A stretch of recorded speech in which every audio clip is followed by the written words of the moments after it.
Your Power AirFryer Oven comes complete with rotisserie skewers, which are great for rotisserie shish kebabs, shrimp kebabs, and other delicious meals.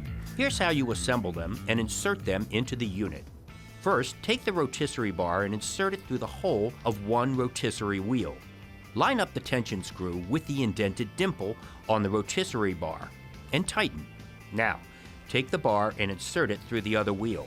Line up the tension screw on the prong with the indented dimple on the bar and tighten.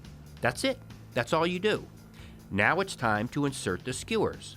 Simply slip the pointed end of the skewer through the hole in the wheel. Then rotate the other end of the skewer into the indentation at the other end of the wheel to lock it in. There are 10 skewers in all. Now, to insert it into the Power AirFryer Oven, simply take the lifting tool and hook the arm under the rotisserie bar.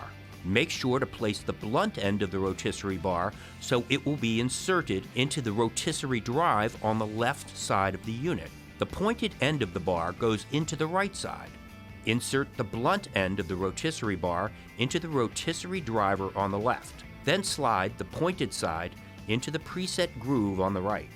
Now you are ready to activate the rotisserie and watch it spin.